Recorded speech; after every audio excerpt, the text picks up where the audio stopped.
everybody. I'm Marcus Antebi, and today in this tiny little podcast studio, I have two fully realized enlightened beings. I caught them with my enlightened being net. The first thing that they're doing right now is just saying, wait a second, we didn't subscribe to be called enlightened. You just titled us and judged us, and they're not even getting upset because that would make them unenlightened. But I have with me the Honorable Fred Bisci, who has been a dear friend of mine for a long time. He's my food mentor.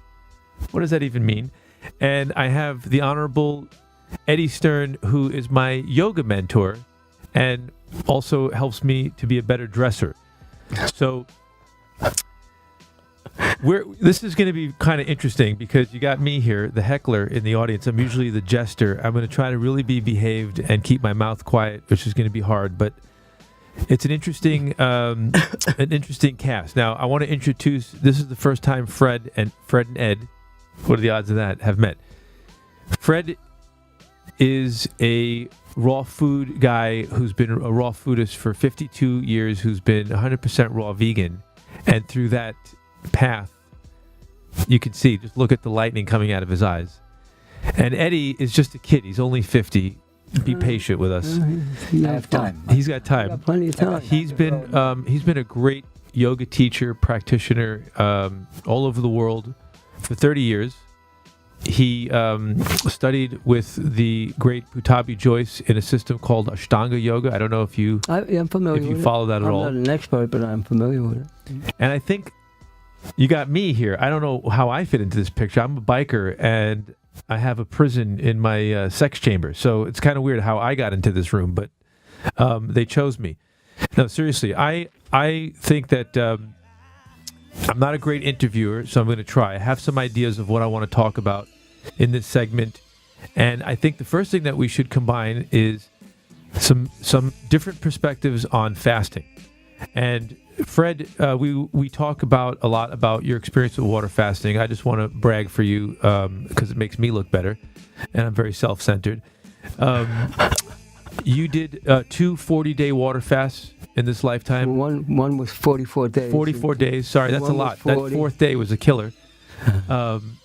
And you did a 40-day water fast? Yes, I did. And you did a bunch of 5 or 6 days, 5 or 6 30-day water fast. Now, in yoga community, is that a lot, or is that considered, is he a beginner? No, he's doing good. That's pretty hard. Okay, yeah, so that's good. Science, how would you... No judgment. First of all, who needs a water fast? Well, it depends upon what perspective you're speaking from. I mean, there are a lot of people that are physically healthy, but spiritually, you can accomplish a lot on a water fast. I would say anybody that has a health issue, in most cases, water fast would help them. But I don't. I used to supervise water fast at home. I stopped doing it because people don't follow direction well at home. And if you break a water fast in the midst of a healing crisis, you could end up in a hospital. And if you go to a hospital after like 20 days in a water fast, there's a very good chance you're not going to come out because your body chemistry changes dramatically. And if they give you some kind of interview, that's why a few people have died on water fast. So some of the best fasters have had 1 or 2 experiences where people died, but they died in most cases when they sent them to the hospital. Because when you're on a water fast, your body chemistry changes dramatically. Your body actually contracts on a cellular level. The intercellular pressure, that causes free radical damage. That's why people are taking all kinds of antioxidants, all kinds of things that water fasting would accomplish 10 times more. But you just can't take the average person and put them on a 20-day water fast because they're going to have an experience they might not like. I mean, how about 3 days?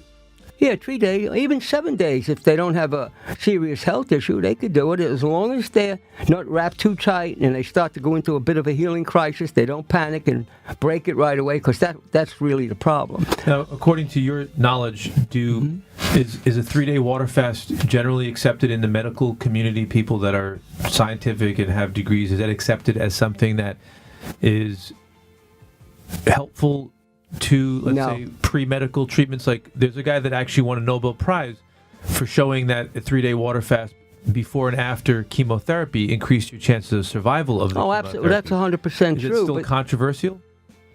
Well, amongst traditional doctors like oncologists, absolutely. They're going to tell you not to do that. They're not going to encourage you to do something like that. Eddie, have you done any water fasting? Yeah, but I've never done a water fast more than 3 days. I've done fasts on liquids for up to a couple of weeks, but straight up water, never more than 3 days. And how was the effect for you for 3 days? It was good. It was good. I mean, I think generally speaking, I'm not much of a faster. It's not my personal sadhana, my practice. So, and I actually, with the practices that I like to do, I have a hard time fasting for longer periods because it's how my metabolism works. But definitely it was beneficial. There were things to be learned from what it felt like to not eat food and to start questioning, what who am I if I'm not subsisting on food? What am I subsisting on? And to meditate on that is a very interesting experience.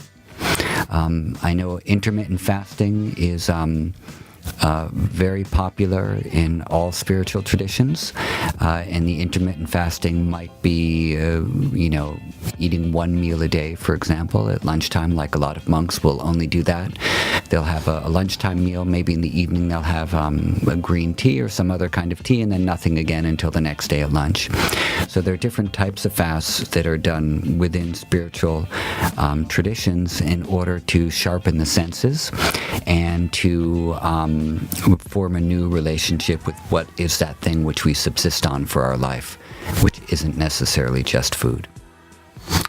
Are you, Fred, willing to tell the audience here what you experienced spiritually in the 40th days of your water fasting experiences? Is that a subject matter we're allowed to go in? I studied different religions, and I wasn't a believer, to be perfectly honest with you. And I was always a lot of what I'm talking about here. I wasn't doing it for personal benefits. I didn't really need it. I did it because in traditional studies I had done on nutrition really wasn't working. So as I started to study under Otto Buchinger, Ragnar who won a Nobel Peace Prize, Dr. Carl Otto Ali, because of what they did in the Stockholm Fast March. You could pull it right up on your phone. They fasted 10 days and they walked 330 miles. See, people think that's unbelievable because they don't understand fasting.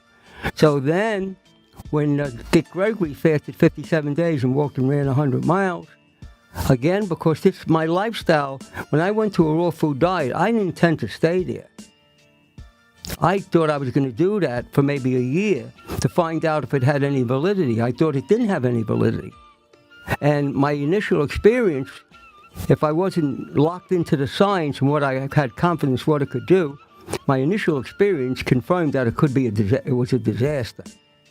Because as I told you, I lost 75 pounds. I went from a 210-pound guy with a physique down to being a toothpick. And then what determines your body has, just like Dr. Ragnar says, your body has, we don't need complete protein. That's just another concept out of the Western science to justify that we have to eat animal protein. So Dr. Ragnar who won a Nobel Peace Prize, and they've been talking about this in Europe for ages, or we have the ability to recircle our own protein. That's one of the reasons why I fasted long. I wanted to be able to measure what my albumin levels were and my protein levels were. They were in a normal range. So 40 days into a water fast, my protein and albumin levels were normal. So where was I getting my protein? It was coming from my weight loss. And I understood that. And I looked like some guy that came out of Dachau or that, but I never was a frightened type of a person. A lot of people get into health and nutrition and all these things because they're fearful. They're very fearful, which is understandable. But I never had the senses to be fearful. That's why I tried the most radical things imaginable. And I did some of these things. Why? Out of curiosity. I didn't trust people no more. as far as what they were telling me in traditional science, because a lot of it turned out to be incorrect. Like Professor Robbins, head of the biochemical department in Harvard Medical School, told me that you couldn't live on a vegan diet. Obviously, he was wrong. There's a lot of things like that are incorrect. A lot of the information we're getting today is abstract science, and because of the social media, there's a lot of people on there that have people that are going to Dr. Google all the time and scurrying all around, and they never find the truth in their life. Like you're on a journey in your life, and he's on a journey in his life to search out truth for himself. And in some cases, you're searching out the truth for yourself. If you find what you're confident in, you're also being able to mentor other people. And but people want to see evidence that what you're doing is correct. Like when people saw me sparring at Gleason's gym, where the girl was the middleweight championship of the world, they saw me spar at almost 90 years old. That impresses people. They're not really interested in the abstract science. They want to see something that you're able to show them. Yet people don't appear interested in the abstract science, but it seems like in many different departments, people only follow abstract science. Yeah, but how well they understand it, that's the key. Well, Marcus. you know what? In 100 generations, everything will become clear. Yeah, you know, I hope so. This will just be like some kind of weird record, you know, like everything will be blurry and people going, wow, look at these people from that time when they didn't understand things. So let's tie in together what you guys have in common. So would you say that your lifestyle and the way that you choose to eat has enhanced your ability to sense certain aspects of consciousness better? Is that like really, is that a stupid way to answer that? No, that's question? valid. No, I mean, it's fine. But, you know, if you look into the lives of a lot of different Indian saints, you know, not all of them were vegetarian. If you look at saints around the world, I am vegetarian. I was vegan for a long time until I married a French woman, and then I started having small amounts of goat cheese and milk in my coffee. But, bless him. We bless you for. And you know, I don't have to do that, but you know, I did. So I don't think, you know, if you look at that, all of nature is in a constant state of change, permutation, forms interacting with each other. And if you subscribe to any of the Vedantic points of views that all changing forms really have consciousness as their essence, then what you do with those changing forms and what you eat doesn't really matter. That being a vegetarian is not going to lead you to an enlightened state any more than eating a diet, if you happen to be from a fish-eating village like Ramakrishna was, that, you know, you can still eat fish and you can still see Kali as dwelling in every single being and experience God all around you.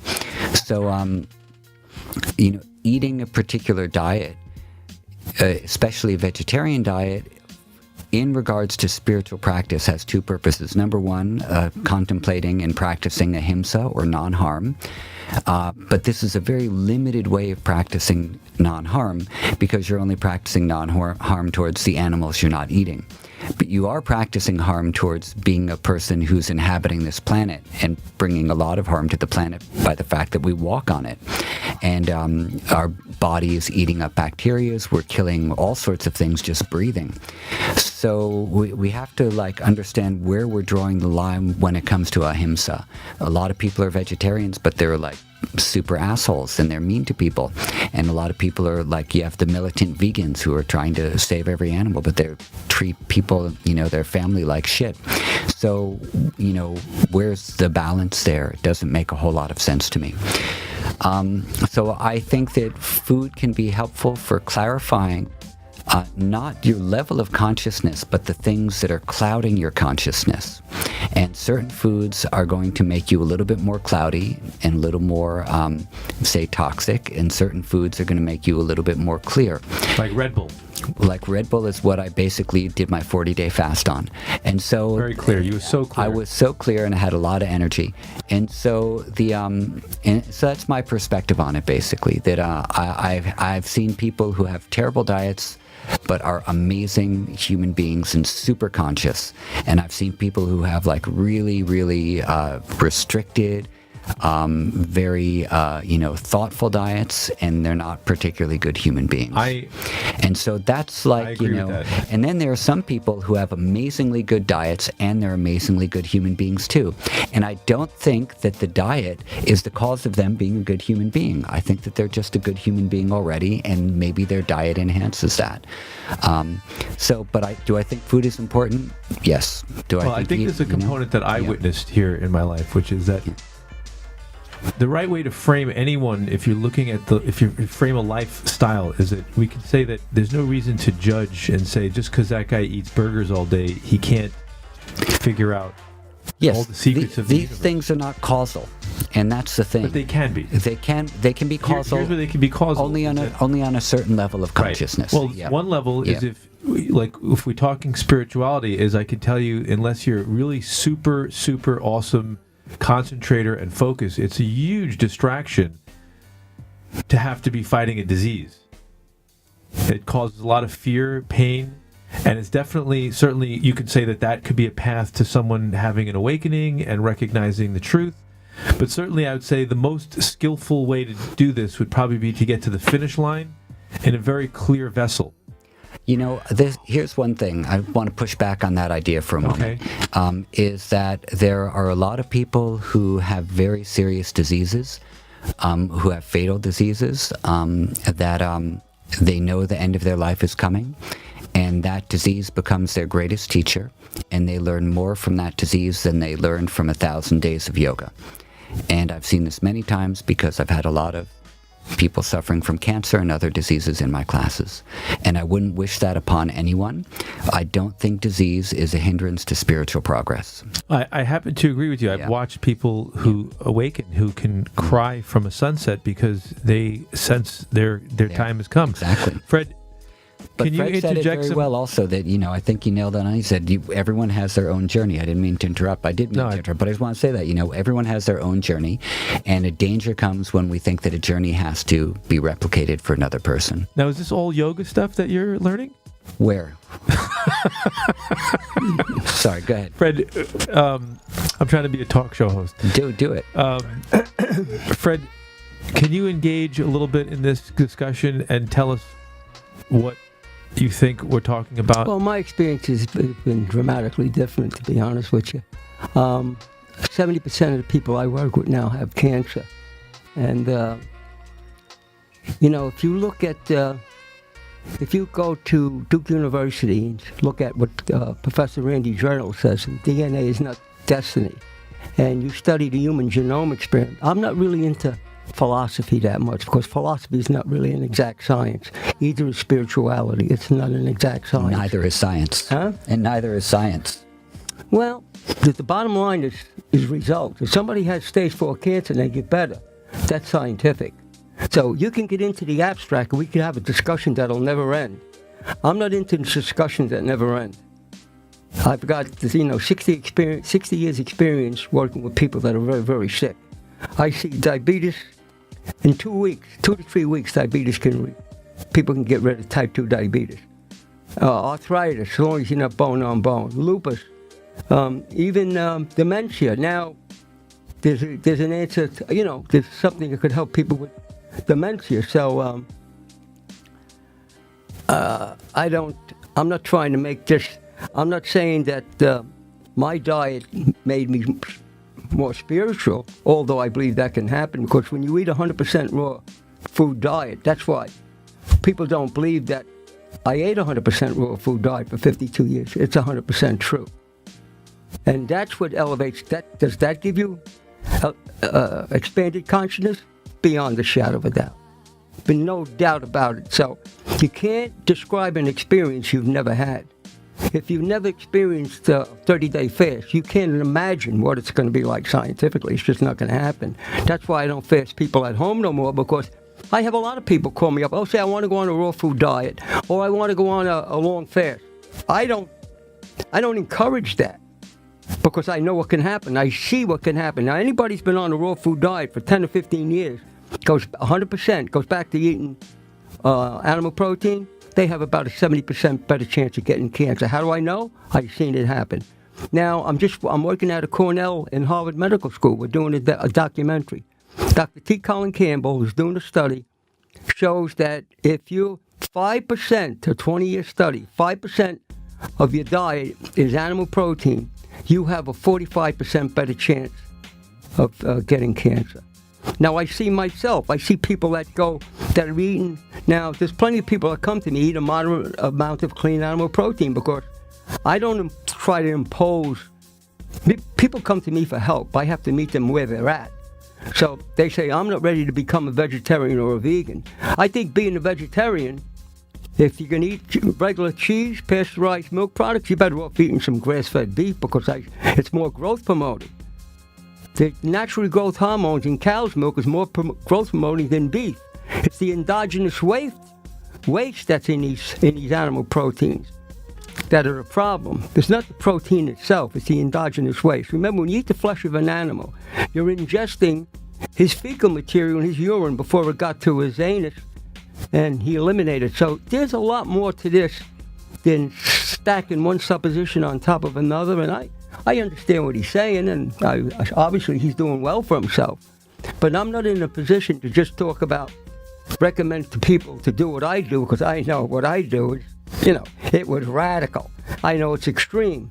But I know for a fact the reason people say, you mean you never have this, you never have that? They don't understand. After fasting the length of time that I fasted, you can't. How do I know? Because I tried it. So it's kind of like a heroin. Get sick it's like immediately. A heroin addict. When a heroin addict stops doing heroin and they're off it for 10 years, if they suddenly have a relapse and they pick up the dosage they left off on, they die. A 90% There's a good chance they're going to die. The body cleaned up itself. Well, the body contracts. It's less intercellular pressure. It's the intercellular waste gases in the cell that's the problem, which causes the inflammation. So who could do more drugs? A guy that's been doing drugs for 15 years? Or a guy like me has never done drugs for a long time. What he could, of course, it would kill me. Why is that? I'm supposedly a healthier person. Why would it kill me sooner? There's got to be a reason. Because you haven't built up a tolerance for the intoxication. It's the cell. It's the intercellular gas pressure. That's the problem. Okay, so I think this is great because I think what I feel is that I think that Eddie is a very knowledgeable guy. Obviously. We're just tossing things around. I respect what he's saying, of course. Yeah. I know I'm sitting right here. You guys can't sense it. There's a lot of greatness. And if I was actually a pro at this, I'd have a way to do this. Oh, you're very good at it, Marcus. Like a whole thing. You're doing good. Nah, we're just talking. Yeah, we're just talking. And if you notice, I've actually been quiet. I can't even believe it. This means I'm in the presence of greatness, right? I want to just add something I think that is important, is that I like what you're touching upon. I think that what you're saying, Eddie, is it's a really great distillation of yoga teaching. First thing is as I said when Fred and I first sat down and started talking, I've come to realize that a person could live a life completely intoxicated and live 100 years and have incredible vision and a great perception of reality that's not only helpful to their survival but can actually alleviate some other people's suffering. Oh, that's true. I've seen it and I know it, but times are changing. The world, in my observation, and I'm not a fearful person, the world itself is becoming more intoxicated. There's more problems, there's more pollution, there's more stress, there's more plastic. Yeah, there's more inflammation, as Fred said. Oh, absolutely. No doubt about it. That means what the ancient yogis did to improve their health in a better, more pristine environment may not work in the modern age. More drastic things have to be done. And for myself, I consider myself a very amateur yogi. I could do a few postures. I read a couple of books. I touched a few gurus. I think it's still going to work, though, Marcus. I think what he's advocating is still going to work. It's still going to help. To what degree, we don't know. For myself, for the stage of life that I'm in, I want to be more careful. I want to work to continually eliminate things that I know I don't really need. I know, for example, like, here's the stuff that I'm struggling with in my diet. I got really good at for a long time. I'm 100% vegan. I had a couple of years where I would never eat past 6 p.m. I kept a body weight that felt really comfortable. Intermittent fasting. Right. And so I struggle with that now. Like for some reason for the last 6 months, I wake up at 4 o'clock in the morning and I have to put something in my mouth. You're hungry. I eat like I have stuff on standby. I don't leave it to chance. I don't eat cookies. I have literally I'll have a sliced apple sitting on a plate in the refrigerator. And I think there's actually something happening in the middle. What do you think about that? Why is that? Why does he need food at 4 in the morning? Because he's going through a deeper change. That happens when you're going through deeper changes. Don't forget when you're... High five me. No, wait a minute. Wait, let me explain this. I'm going through shit. Listen, this is real good. We're putting a lot of different things together here. Yeah, I'm curious. When you go to sleep at night, right, you're actually on dialysis. Your body is actually trying to purify your blood from your day's physical activity and your mental activity. So one of the worst things you could do is eat a concentrated food at 2 o'clock in the morning. Fruit is the reason why so many people feel bad when they're toxic, they eat fruit. They think it's the fruit, it's the sugar's no good for them. It's so easy to absorb into your system. It actually pulls more material out of you. So when you eat in the middle of the night, that's going to pass. That definitely is going to pass. You'll see. But what happens when you eat in the middle of the night, you're actually interrupting a very important part of our health cycle. It's if you look up circadian rhythm in your body clock, circadian rhythms are actually what's going to take place when you're sleeping at night and you're going into deep REM sleep. You're purifying your blood. It's extremely, extremely important. So when you fast a lot, you find that you don't need nowhere near the amount of sleep. When I was doing these long fasts, it was and you're so energy charged, it was unbelievable. I would say to myself, how can I have so much energy? In the beginning, I had very little energy. Then after, you say, how can I have so much energy? Because your body is such a clean vessel. And I'm not saying that to boast. I'm just trying to say what my experience has taught me. So what happens, it goes immediately to body fat. It doesn't have to go through food that you ingested to get the nutrients to produce energy through the Krebs cycle. It goes immediately, just like in the ketogenic diet. A lot of these people, they're not really into ketosis because their blood sugar is still up around 70. And eventually, it definitely works. But they're going to find out what happens if you do. Have you ever heard of Dr. Nonaman Ra? You ever heard of him? Yeah. Okay, you look him up. He's been fasting doing fasting for 24 hours, 23 hours for 16 years. The guy's got a physique on that everybody thinks he's on steroids. He's not. That works. You could do that, but you have to train your body to be that way. And he's extremely strong. He understands that a lot of people, they can't exercise on an empty stomach. If you fast, and before you break the fast, you lift weights, you're producing an enormous amount of testosterone and human growth hormones. People don't know whether to believe it. That's a fact, because I did the same thing to see if it worked. And it does work. But it's not something that's my priority. Just to bring us back into focus, why do you think that I'm finding it necessary to get up in the middle of the night and have some sustenance? Is there something happening in my transformation of my consciousness? That's one possibility. And the other possibility is that I'm just an asshole.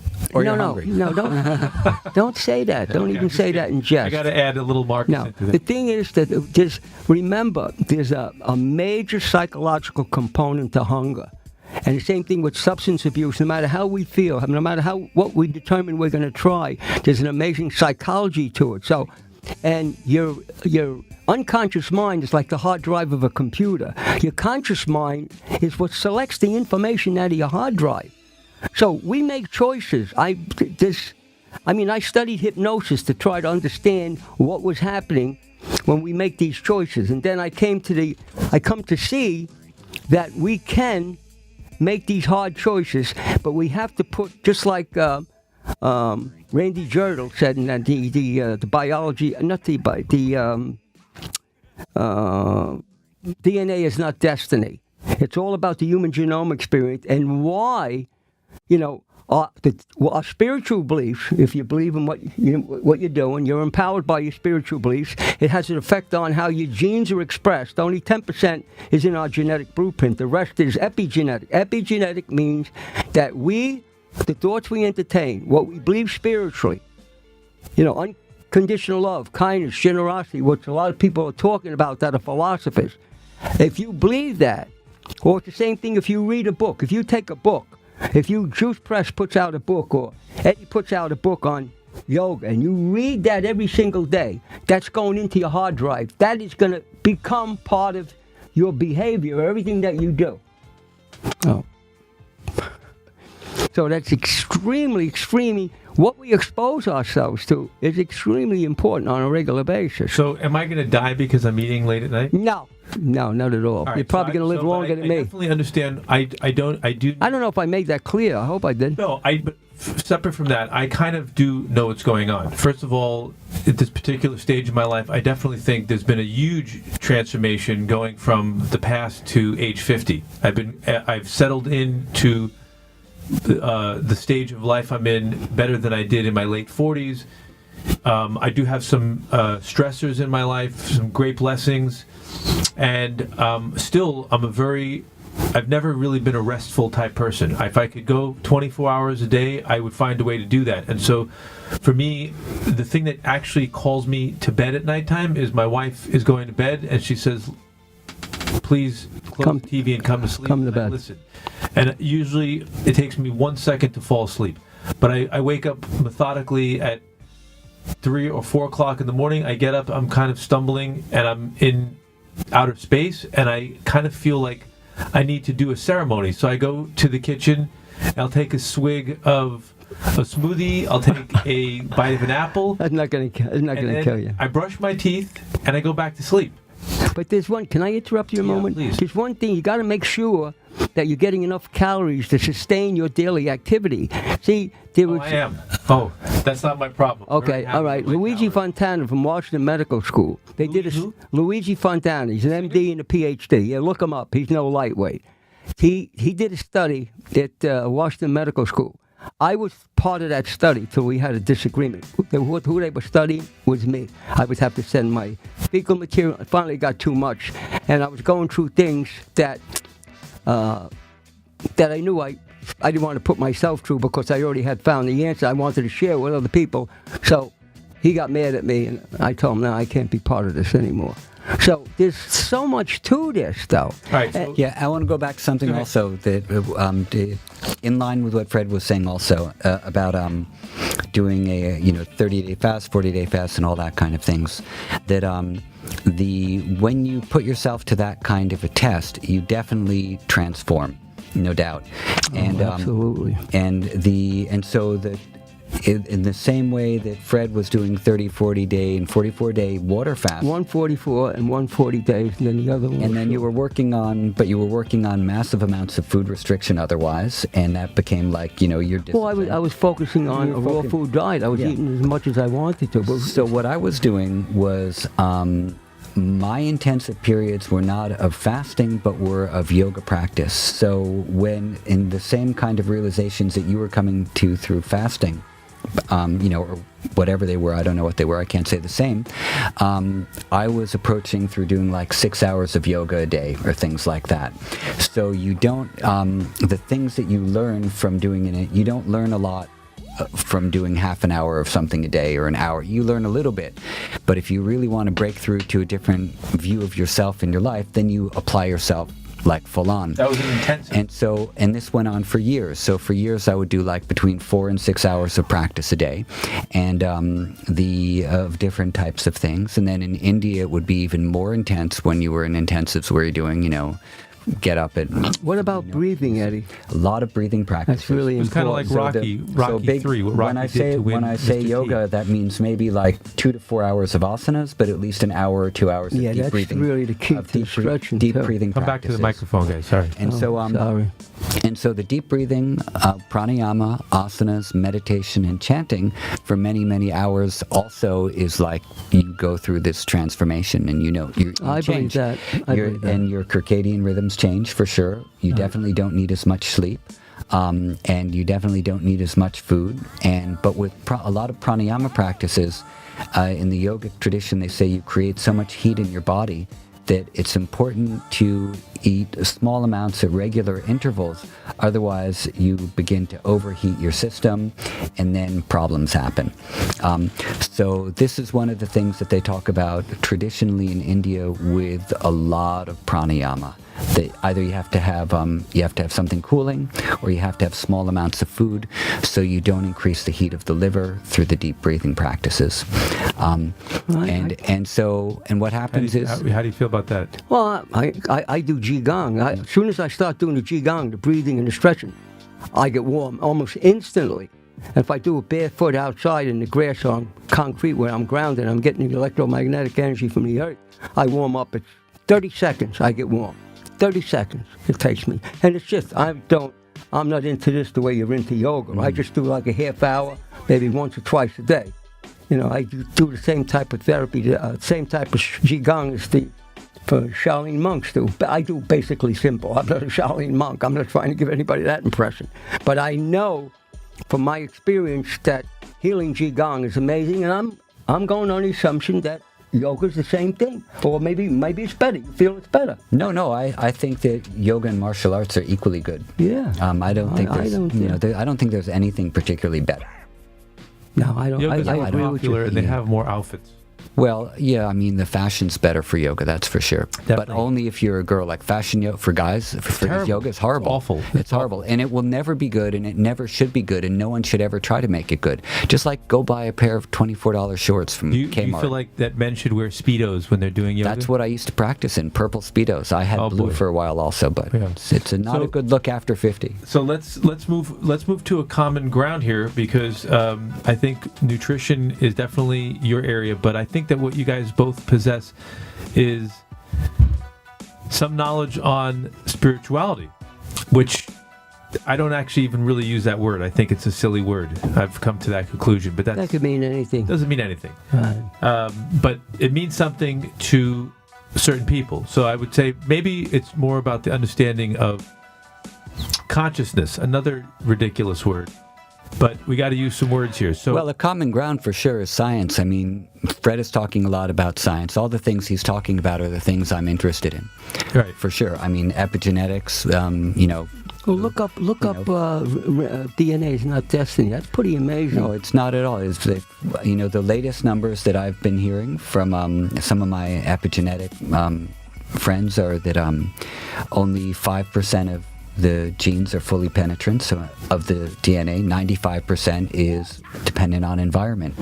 You shape your environment by the food you eat, the people you spend time with, how much you sleep, the exercise you do, and how much time you spend in things like meditation and walking on grass also. So those. Yeah, but what about your spiritual beliefs and the thoughts you entertain? That's lifestyle. Yeah, that's lifestyle. That's all. You said lifestyle. That's lifestyle. Yeah, that's lifestyle. Well, that's because you know what? Sometimes your beliefs don't always.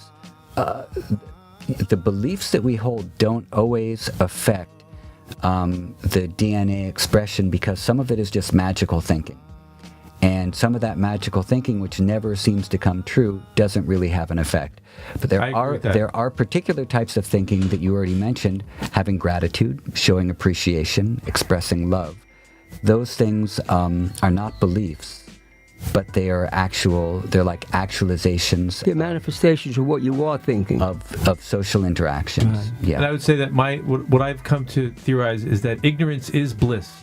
If a person doesn't actually know the harm that they're causing at all, it may not have an effect on them in a negative way. It really depends on so many different conditions. Everyone is different. And it's kind of hard to express. What I mean is that the age of innocence is slightly over for humanity in my personal vision. There was a time where it didn't really make a difference what you believed in terms of how it affected your chemistry. I believe that time is over. I think humanity is shifting, and now, simply because of the population, I really think that the way that we're culling our herd, so to speak, this is my own philosophy, it could be nonsense, is that really the sum of all the things that we do play a very big factor on how well we can survive as individuals. I don't think there's that many free passes to be handed out anymore. And I think that for me, like you said, you don't overthink certain kinds of conversations that have no end to them. I don't philosophize whether or not it's a good thing that I'm here or not. I'm not going to just suddenly sit in a corner and meditate and die from starvation. There is no ultimate answer, though. If you look around in nature, you look at like when I held my grandson this morning, he was 3 months old, and I look at that. I can't believe that that's accidental. Whatever created this planet and the universe, that knowledge is infinite. We are finite. I had a brother what I told you about my brother, he belonged to Mensa. He had a 227 IQ. I was a dyslexic. I had a very bad speech impediment, so he always used to tell me, in a roundabout way, he was a good guy, but he used to tell me, you're a bit of a dummy, so the best thing you could do is listen to me. Turns out, with all his genius, he made major mistakes. My brother was a great guy. So when we tap into the social media, we tap into the wisdom of the ages, we have to realize there's much more beyond that we're ever going to be able to comprehend. So I'm a Christian by faith, I'll be perfectly honest with you. I searched out all different religions, I practiced all these Eastern arts and everything, and they weren't satisfying to me. So I believe that the human body is designed to believe in something. Whatever you believe in, if that becomes part of your hard drive, that's going to become an actuality in your life. Me personally, I choose Christianity after years and years of study, and I realized I was going nowhere. I'm not saying that's what other people should choose. I met Muktananda, I studied with a lot of guys, and a lot of them, and they were great people in their own right, but Muktananda died from diabetes when he was 72 years old, and he said it had to do, he had a huge stomach, and he had said he had to do with his breathing. I don't really know. I mean, I know, see, the basic premise behind all religions is, and all philosophies, in a lot of cases, is to escape the fear of death. That's really a big problem. Once you get to the point where you take a guy would you rather be going into combat with a guy that's a Navy SEAL that's been conditioned and trained to think that he's an invincible warrior, or going into combat with some guy that's really scared, and you're going in, like my friend that was in Laos is a Navy SEAL. He says it was not like mixed martial arts. And when you lost, you died. And he ate a rifle butt. So this is a whole different type of a thing. Fear is one of the main reasons that we're getting sickness in this country today. There's no two ways about it. That's why I believe that breathing, like when people go get their blood pressure checked and they got high blood pressure, a lot of these people don't realize that's the way I coach them. You take 6 deep breaths, like they teach you in yoga. Breathe slowly. 6 times. Slow, and your blood pressure is normal. It's 70 over, lower than normal, 70 over 116. So these are very, very, very, to me, and I'm not dogmatic. I don't think what I believe and what I do, I don't necessarily think it's the best thing for everybody. It might not be. I might be a radical extremist. There's a lot of variables, and I think that what's good to do is... You're definitely a radical extremist, but there's nothing wrong with that. No. I mean, look how much you've learned from extremism. No. I've learned a lot from extremism, too. So, listen... It just drives my wife crazy, but, there's a lot to learn. It's okay. My wife thinks... My wife, she don't believe... Yeah, tell me, what kind of a diet does your wife eat? Does she fast? Tell us about your wife. No. What does she do? My wife wouldn't fast 20... She's a wonderful person. You know my wife. Wonderful person. She wouldn't fast 24 hours. She might have a better personality than mine. She got me. She got a much better personality. My wife gets up in the morning, she has bacon and eggs for breakfast. All right. Right. And she eats salad, and she drinks some juice if I bring it home. And if I follow around the house and say, here, Alma, will you take this? Because I watch at her. With Oriental diagnosis, you can tell a lot about a person's health. I look at their stomach. I look at their eyes. And my wife I love my wife. She's 20 years younger than me, but I always kid her. I said, I should have never married you. I should have adopted you. It's like having another daughter. She gets hysterical. But she lives in the moment. She don't worry about her health, and which is good. It's good, too. This is a great thing for your listeners to hear when you have some. Our listeners. Yeah, our listeners. I don't That's have right. Listeners. We don't have any. Don't look at my numbers. We're the only ones We listening don't. this. Listen, This is great. This is really great stuff for people to hear. Of course it is. Yeah. Different. Listen. Otherwise, everyone thinks that everyone we surround ourselves with lives on sunlight and water. No. Yeah. Well, I do. My oldest. My wife does. I got to be careful how I say this. Both my daughters are intelligent girls. My oldest daughter, she's like my brother. She's, and Robin is too. They're both. But my oldest daughter come on my show, Eat Your Way to Health. And her basic idea of coming on the show, she said it right on the show. She says, I love to try to prove my father wrong. And here I am, I got my daughter on here, and she's not, she's trying to prove me wrong, which is okay. That's what daughters are for. Yeah, I know. This is hysterical. I got one too. I think that what I'm experiencing at age 50, the big 50, is something that's been a very long time in the making, is that I'm starting to have a deeper understanding of what's going on around me, and it's always changing. Now, the knowledge I have now is what I think about what's going on around me will be totally different when I'm 60. But I'm certainly waking up to things that are tangible. They're not abstract. And that's what this really all has to be about for younger people. Absolutely. We can sit here and figure out how the universe was created and where is divine creation, is it a he or she, and infinity, and or blah, they. blah, blah. And We're only discussing our experiences yes, here. I would say is that what could be helpful to people is giving them instruction. And I say that, look, let's put things into two categories. One, do you want to live a long time or do you want to die? If you want to die, tune out of this show because that's not what I'm teaching. Right. Go out, walk out the front door and walk in front of a car. That's some people. I remember a guy that bought my apartment in 2006. He was 75 years old. He was moving as slow as a snail. He didn't look very healthy, didn't seem very spry, and he was going out for dinner. And I know how he drinks and eats and what brings him pleasure. And when I told him more about my diet, he looked at me and said, "When do you live your life?" His experience of living is the type of diet that he keeps. He enjoys sitting down for a heavy, rich, tasteful meal. But that's the psychological component to hunger. And I realize that he's not wrong because of what his expectations are. He doesn't expect to get up in the morning and go to the gym and swing kettlebells and then the next day be doing really hard yoga. He doesn't really expect to be able to pop off the couch and run into the living room. He has a very different expectation, and I think if he kept my diet, he'd be very miserable. He'd be dead in a week. For me, the lifestyle that I keep, it's very different. I went through a very long period of transformation. When I was 14 or 15 years old, I had a terrible diet, and I knew something was wrong. And I saw myself going from 4 or 5 packages of Reese's peanut butter cups every day. That was my diet. I had the movie size, the triples, and I would drink Coca-Cola. And we had to wash it down with something. I had to wash it down with something. Yeah, make you feel good. Yeah. I actually set my own boundary at that age. I had no one come in the room and do it. I wasn't an overweight kid. I just felt terrible. My skin was horrible. I didn't feel right. I knew something was wrong. So I said, geez, I got to go from 4 packs a day to 2. It was a fast. Yeah. I put myself on that was intermittent Reese peanut butter cup fasting.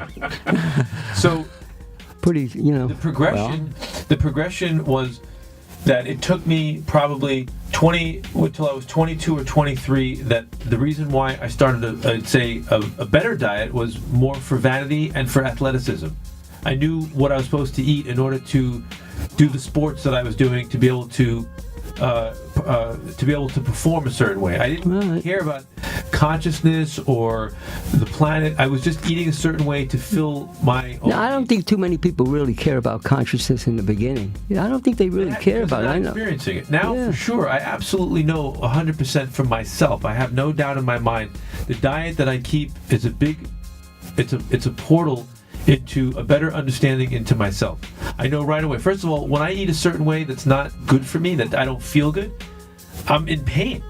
Yeah, and that's a tremendous distraction for me, knowing something beyond myself. I'm actually stuck in, my stomach hurts, I'm gassy, I can't sleep, I'm agitated, I'm caffeinated. And so I definitely see an evolution, and I wouldn't say that I'm a fearful person. You guys, you know me. I jumped out of airplanes for over a decade. No. Scaredy cat. What's that? Scaredy cat. I'm a scaredy cat. Jumping out of airplanes. You jumping out of airplanes. You jumping out of airplanes, you scaredy cat. What are you jumping away from? Yeah, what are you jumping away from? What I think is that for my personality type, I was always a live in the moment kind of guy that didn't do any planning. The diet that I'm keeping now is like being very good at saving money in the bank. I feel like I'm investing in myself. Yeah, that sounds good. And you're a mentor for me because you're definitely 90 is definitely an incredible accomplishment in this crazy, moronic, violent, nonsensical world. You know, there's 100 ways to die when we leave this building. Yeah. The fact that you're here for 90 years, it's exciting, it's interesting to me because I see now every decade my consciousness is expanding. I want to go to the limit, as far as I Right. can go. You know what the fastest growing age group is right now? What's that? 100 plus. The 100 plus age group is the fastest growing age Well, group. we got to right give now. medical heroics credit for that. No more. That's no two ways about it. More and more people getting, heart transplants, bypass surgery, stents put in their arteries. They're going on dialysis. So a lot of these cases, these people would have died. I know people. You told me that you immunizations. almost died yourself from that thing that you had happen to you. Oh, the mold. Yeah, I had ate a hole right through my skull. Oh, they didn't save me though. That was. Oh, sorry. You saw what happened to me in Mount Sinai Hospital. They almost killed. Listen, that's a great hospital, but when you have mold poisoning, that was an education in itself. Mold poisoning is deadly because they only treat you for the secondary disease. They'll treat you for pneumonia, the whole. I got half my forehead is gone right over here. They were going to take out my forehead, put a plate in there, and I was going to have to get cosmetic surgery. Hurricane Sandy took out a portion of his house in Staten Island, and he had black mold in the house, unbeknownst. And I kept living with it, though. I got pneumonia, but up until that point, I had never been sick. I was never sick from all that fasting and eating like that. There was nothing in order for you to pick up a pathogen, you have to have the internal environment. You have to have the environment where the bacteria will proliferate. Once you understand, if you look at your hands under a microscope, you got microbes all over you. We have a symbiotic relationship with microbes. Now, we have... Microbiome. Right. Microbiome is what's in the digestive tract. Microbiota is what's on and inside your body. We have, who knows, you hear all these wise people say, oh yeah, we have 70 trillion cells, 100 trillion cells. We've got a lot of them. We got a lot of them. 75 million. I'm going to put the number. And we have 10 times more microbes that have a symbiotic relationship with us. Now, if you have indigestion, you have gas, you're taking probiotics, what you're doing is you're putting more warriors into the fight to combat with the pathogenic bacteria. You have to keep the pathogenic bacteria at bay here. So there are certain things. Am I the type of guy that recommends a lot of supplements? You know I don't. I don't. So we're saying that the human being walking around right now, you're about 89% bacteria and 11% human cells. Some people say it's even less. Some people say we're about 1% I don't think human. I wouldn't make Nobody a statement. really knows right now. I wouldn't make a statement It's like that. the 99% human, 99% bacteria and 1% human was from a 1977 study that has been since debunked and recounted, and now they say it's a little bit more evenly split between human cells and bacteria. Says, I'm not responsible for my actions. I'm mostly bacteria. He is, and the back says he is. Okay, hold on a minute. I want to go back to your recessed peanut butter cup story. You went down from 4 to 2. I went down from 4 to 2. And you were talking about instructions for people. People like guidance. So I'm a big fan of achievable goals. So you pick a goal that you know you can live up to when you want to make change, and then you do that consistently, and then you can up the ante a little. So if you have a bad diet, or there's something that you're eating that you know is not good for you, 2 pints of ice cream a day, and you go, okay, I know this isn't good, I'm just going to cut back to 1. When you can cut back to 1 and do that consistently and make that a habit, then you can go down to your next achievable goal. That's evolutionary. Sorry. And so that's how some people work. Other people, the way that I worked was not that way. I was living a horrible diet. I met someone who was a vegetarian, who had a deep unity consciousness experience from having Shaktipat from Emrit Desai in the 1970s. And he told me about vegetarianism in such a way that I knew that I had to do that. And I was living on Big Macs and pizza, cappuccino, 2 packs of cigarettes a day, and Coca-Cola. And our producer. You could have went to eating rubber tires. You would have got better. I know, right? You would have been leaving all that stuff out. And Imagine that. in one day, I stopped all that. Well, after I met him and talked to me, in one day, I switched to a vegetarian diet, and I didn't know what to eat, so I ate rice cakes, iceberg lettuce, and apples for a few weeks, maybe about a month, until I could figure out what else to eat. And then, little by little, I got into different types of vegetarian things. What you did there is you freed your body up to heal you. Yep. What you left out. See, the big problem is everybody's hooked up into the word nutrition. Nutrition, it's not hard to get all the essential nutrients. You can get that from a handful of pills, which I don't believe in. But once you leave out all the things that put a burden on the human chemistry, I don't care what type of, if you're living in Asia, if you're living in India, if you can do that, and you're not a glutton, you're going to heal. You're going to get better. You're going to get better. And that's the thing. And that's the thing about yoga also. Yoga says that underneath all of whatever, we are pure consciousness. So we can't do anything to become more conscious, but what we can do is get all the junk out of the way. So you stop eating shit, and consciousness is going to shine. All the yogis I knew, the ones that I knew that they believed in portion control, and some of them ate one meal a day, and they didn't eat a lot, and people said, there was one guy from India, he claimed he ate one banana a day. Whether it was true or not, I don't really know. What about the people who are living on sunlight? There's an Indian guy who talks about that a lot right now. I can't remember. Well, we had one guy came to New York, said he was a vegetarian. We found out he wasn't true at all. He was also eating carbon dioxide. Oh, he was eating. They caught him running out and getting a hamburger. That doesn't mean he was lying. Right. He claimed that he was. They did research on him in a hospital in India. We checked on it. I went to a lot of trouble. It took me 2 months to find out. They had no clue, and they denied. They knew he was saying that. So I just don't think, even if he did accomplish that, it's like saying, what about the circus who's guy? Who's going to do that? You know? What about the circus guy with 3 heads? It's possible. Anything's possible. It's not common, so it's no difference. We're not going to get everyone to become breatharians and sun gazers. Most of those people would burn out their corneas, be blind, and they'd be. Well, I've seen that happen. But some people feel the same way about fasting for 40 days. But yet Fred says people can do it under guidance. So I was just curious about the breatharians. Well, a lot of people. I'm not the only guy that's done it. A lot of people have done it. That's why I'm Dick asking. Gregory's wife fasted 90 days, but she was a very, very heavy woman. Dick Gregory definitely fasted 57 days. Definitely. I know another guy, but that now fasted 54. I don't think for me, and in this format we're talking. By the way, I wasn't asking that question as a challenge. I was asking it as curiosity. So. Yeah, no. I have nothing to challenge you. You know. What for? I don't know. You punch me in the head. Most of the people come to see me. I'll punch you in the head with science. I don't use my fists anymore. Really? My new Hadouken is I go science, and then it blasts out like a electrical impulse. Yeah, like a what is that? Not an EPMD. That was a hip hop band. An EMD. An EMD. An EMD. You're welcome. Thank you. A lot of people got better from, according to Michio Kushi anyway, on a macrobiotic diet by 70% brown rice. And to me, it's based on what you leave out. If you're able to, the body able to exist and get all the nutrients in that it needs, especially if you get it from fresh food, you're going to heal.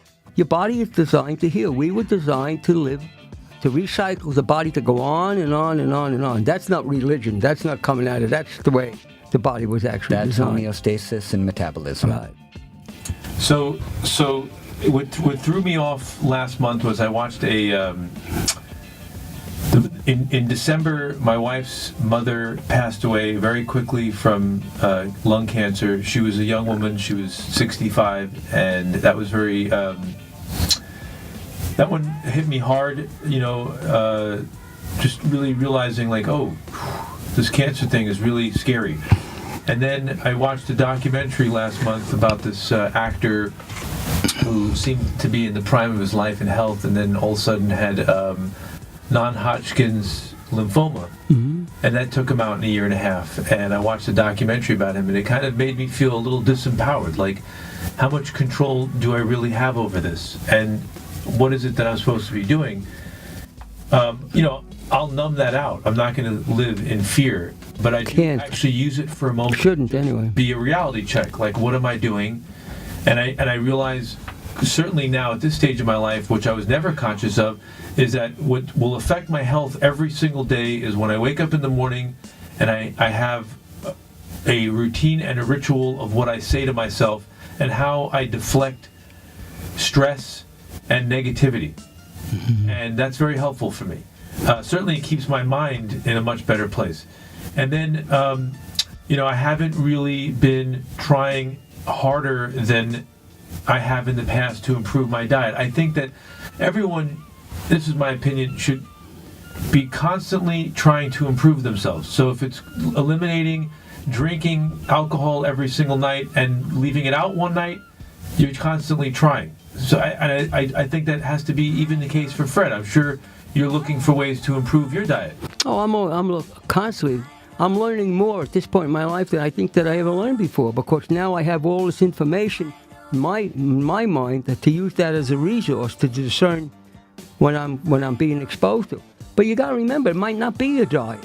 You might be walking through New York City. It might be something in the air environment that you're going to give you cancer. I know a lot of guys from 9/11 that ate very, very well and that have cancer. Well, I can't worry too much about that because I did choose to live in New York. Yeah, well, that's what I'm saying. Yeah. And I'm going to go into denial and say I'm a tough guy. And, I do want to certainly control the things that are in my sphere. Do you believe in drinking raw, fresh juices? Yes, I do. Can you explain that a little bit to us?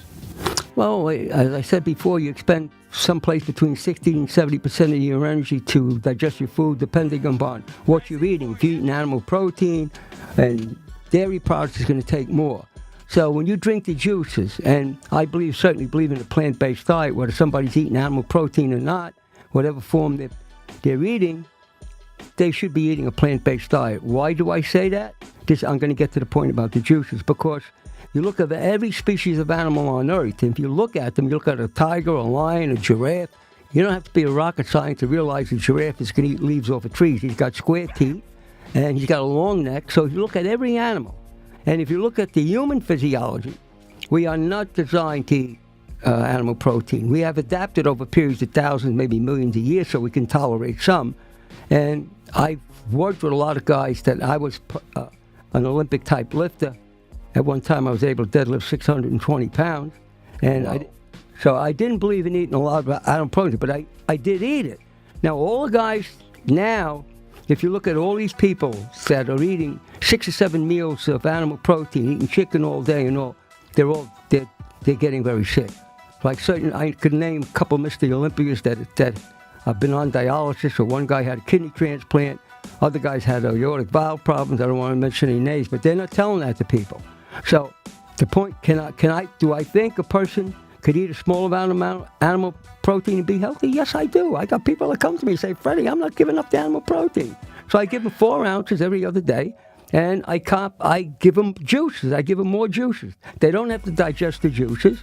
Then the controversy about sugar, everybody, you're gonna get cancer from eating fruit. When people have cancer, I don't tell them to drink fruit juices. You can put a little apple juice in with the greens.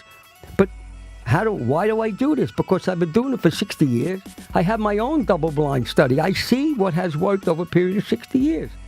Now, the juices, I mean, how can they possibly hurt you? You remember the time that you had that Elizabeth Applegate got into the discussion about that woman said that the juices were no good for you, they were bad for you, there was too much sugar, where's the fiber? That's not science.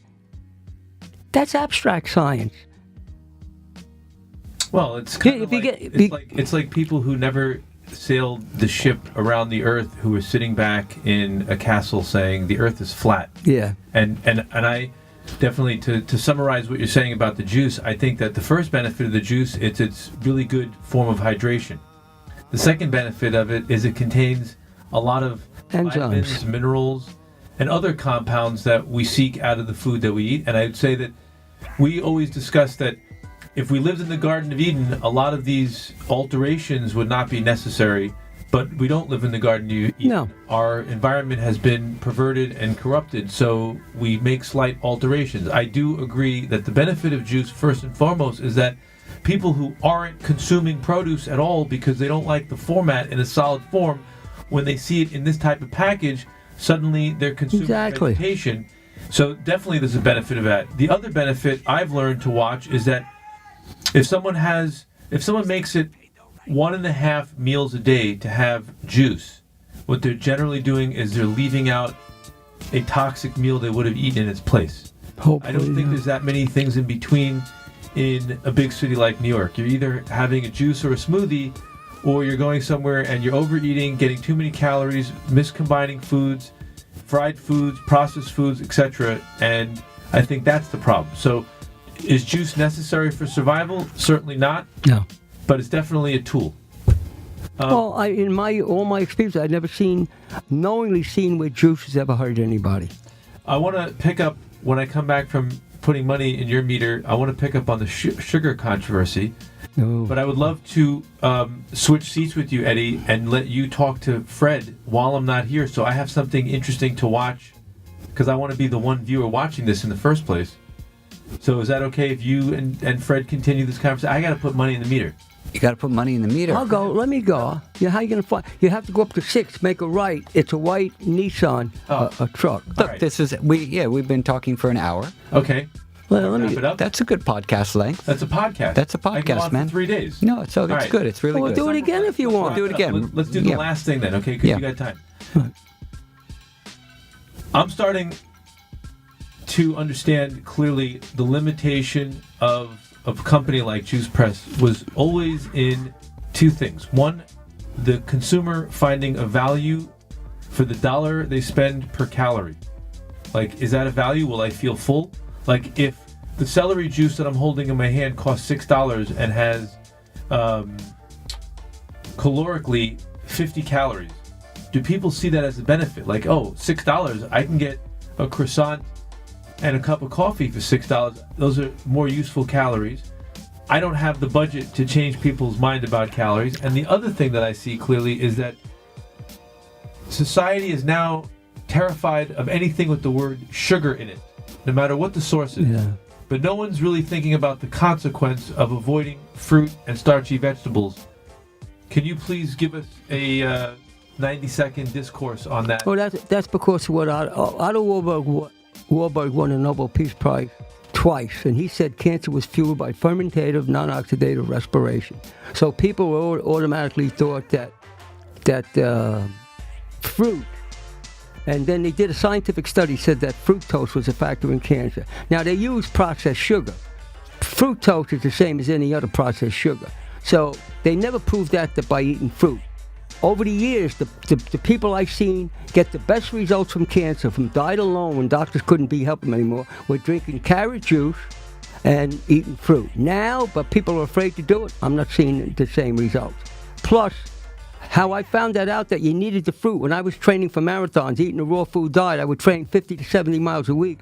And then when it come to running a race, I couldn't run 10 feet. Because why? I wasn't getting enough sugar. You have to either get your energy from sugar or from starch, potatoes, sweet potatoes, yams, rice, all those type of things. As soon as I started eating the fruit, I became a much healthier person, and I was able to blast through a marathon and run 250-mile races. Fruit is one of...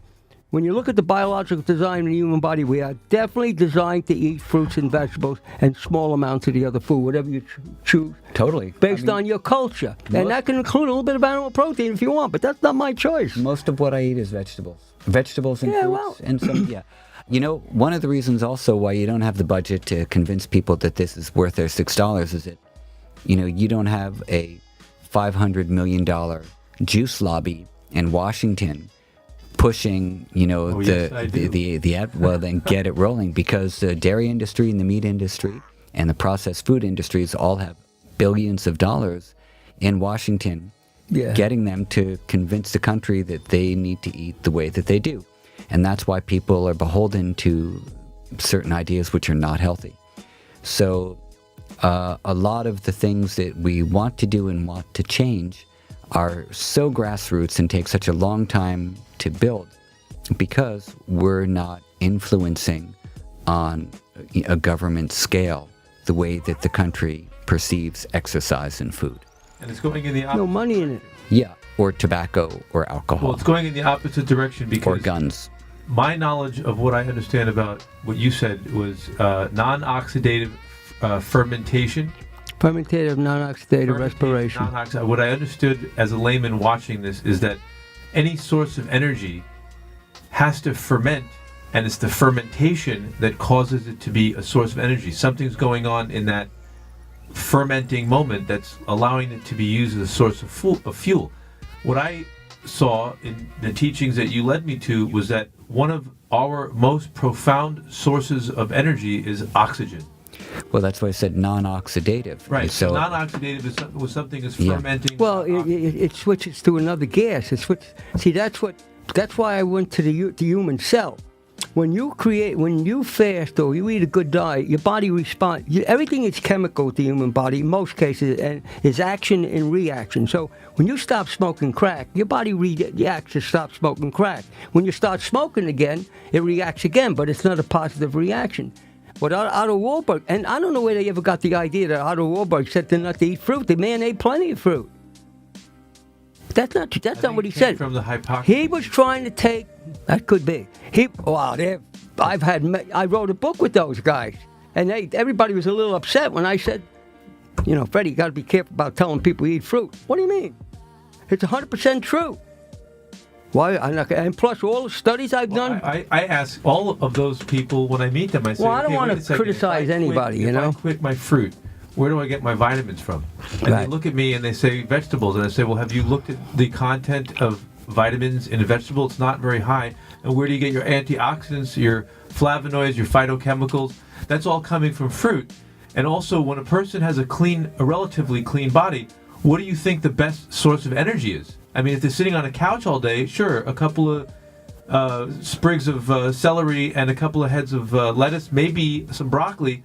But if someone is active, what is the best source of fuel? The reason why protein, animal flesh, is so viable to people is because it's so extraordinarily stimulating, and it gives you the impression that you're full. Oh, that's why people they eat a lot of animal protein. All the guys I talk to that work out with weights, and they're eating 5 or 6 meals a day of animal protein. If they miss that morning meal, cranky, they could pass out. I just had one guy told me he got so dizzy he almost passed out. No, not cranky. That's the endogenous material. If you look up the amount of endogenous material that's in animal protein, actually, believe it or not, whey protein is one of the highest in the endogenous waste. People don't realize it.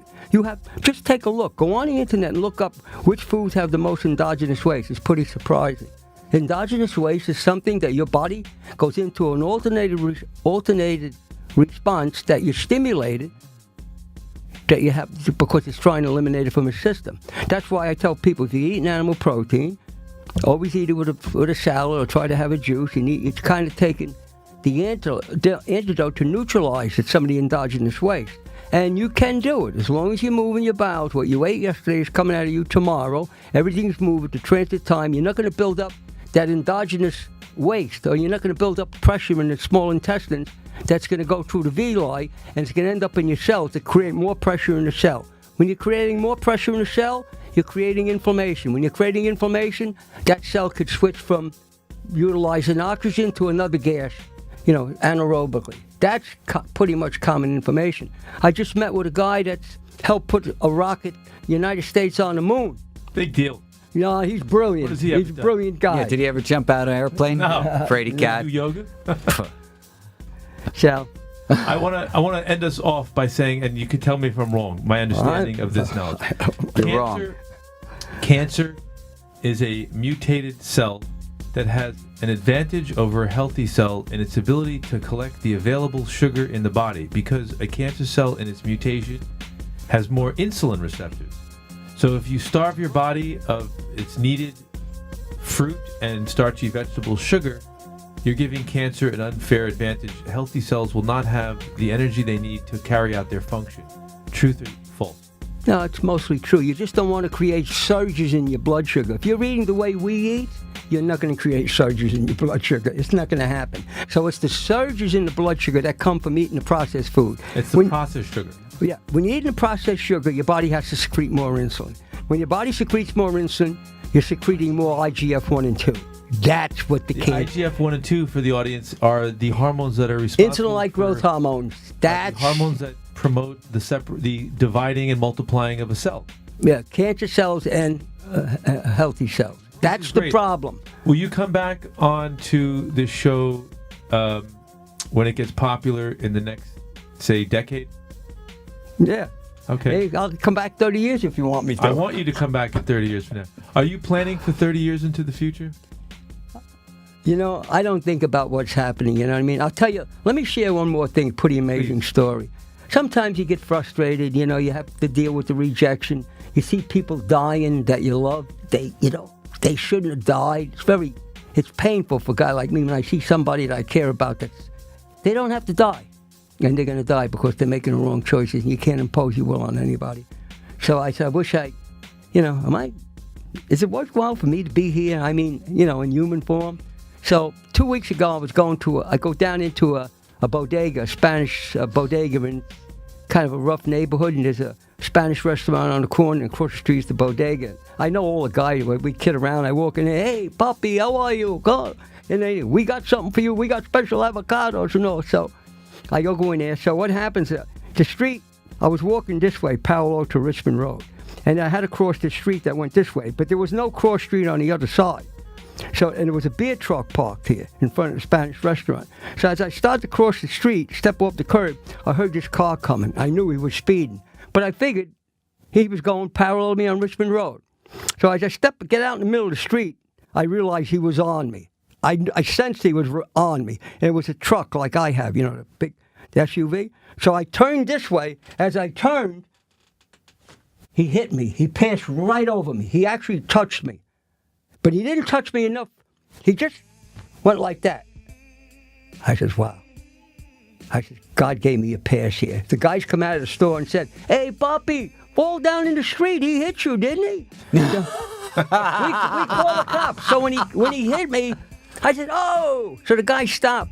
And he took him about 50 feet to stop. He rolled the window down. I say, hey, man, you could have killed me. He said, I never saw you. Man, I got a lot of trouble. I have a lot of trouble, man. I said, pull your car over there. I want to talk to you. No, I can't. He says, I'm in real trouble. I'm sorry. I never robbed someplace. I would never hurt anybody. And he drove off. That touched me. That literally touched me without hurting me. Now, you say, oh, so what? To me, that meant something. That meant that what I'm doing, I'm supposed to keep doing. That's what that meant to me. You know what I'm saying? So, all right, listen, it was fun, Eddie. Great. I take a lot from that story, Freddie. I appreciate it. That's okay. Well, I'm an open book. I don't try to hide anything, you know. It's okay. We're going to do Freddie's 100th birthday party here. Yeah. Do it. Well,